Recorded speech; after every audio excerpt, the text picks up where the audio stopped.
7টা বাজে পোয়ার টেবিলে আমার সাথে একসাথে খাওয়া দাওয়া করে ঘুমেছি। কুমিল্লার নাঙ্গলকোট উপজেলার ঢালুয়া বহুমুখী উচ্চ বিদ্যালয়ের 8ম শ্রেণীর শিক্ষার্থী ইমরান হোসেন মিয়ার বার্ষিক পরীক্ষা বৃহস্পতিবার থেকে শুরু হলেও পরীক্ষায় বসতে পারেনি সে। নিষিদ্ধ সংগঠন ছাত্রলীগের কর্মী হিসেবে পুলিশ তাকে গ্রেফতার করে আদালতের মাধ্যমে কুমিল্লা কেন্দ্রীয় কারাগারে পাঠিয়েছে।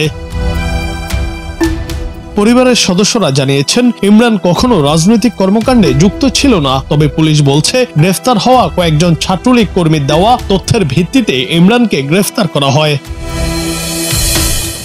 ইমরান উপজেলার ঢালুয়া ইউনিয়নের ব্যবসায়ী ইসাক মিয়ার ছেলে। ইসাক মিয়া বলেন, আমি নিজেও রাজনীতির সঙ্গে জড়িত নয়। সোমবার গভীর রাতে বাসা থেকে ইমরানকে আটক করে নাঙ্গলকোট থানা পুলিশ। পরদিন সন্ত্রাস বিরোধী আইনের মামলায় তাকে গ্রেফতার দেখানো হয়। ছেলের পরীক্ষার প্রবেশপত্র নিয়ে থানায় গেলেও কাজ হয়নি।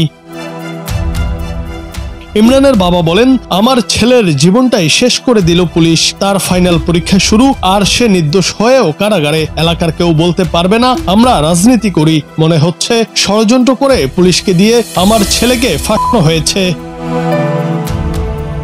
ইমরানের বাবা আরো বলেন, ছেলের ছাত্রলীগের মিছিলে থাকার প্রমাণ নেই, শুধু সন্দেহের বশে তাকে ফাঁসানো হয়েছে। বারবার অনুরোধ করেছি পরীক্ষা দিতে, অন্তত তাকে ছাড়ুক, কিন্তু কেউ শুনেনি। পুলিশের নিজেদের কোটা পূরণ করতে তাকে গ্রেফতার দেখানো হয়েছে। আমি এই অন্যায়ের বিচার চাই। ওসি সাহেব জিজ্ঞেস করলাম, কি জন্য আমার ছেলেটা উঠে আনছেন?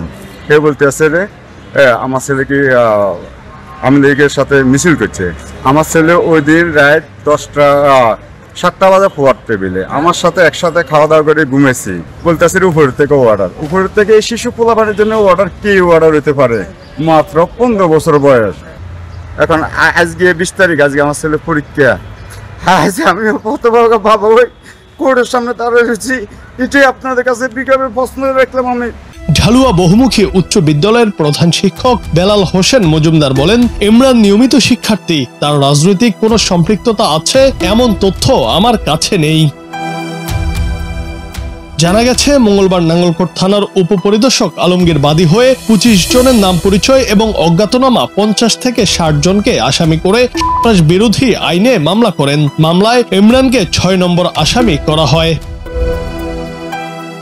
নাঙ্গলকোট থানার ওসি একে ফজলুল হক বলেন, ছেলেটির কোনো ছবি বা ভিডিও আমাদের কাছে নেই। তবে সেদিন রাতে আরো 5 জনকে গ্রেফতার করা হয়। তাদের তথ্যের ভিত্তিতে ইমরানের পরিচয় নিশ্চিত হই। তারা জানিয়েছে, ইমরান ছাত্রলীগের কর্মী এবং মিছিলে অংশ নিয়েছে, তাই নিয়ম মেনে তাকে আদালতে পাঠানো হয়েছে।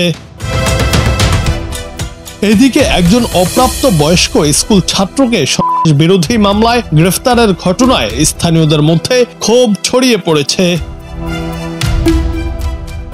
জুনায়েদ আহমেদ, বাংলা টিভি।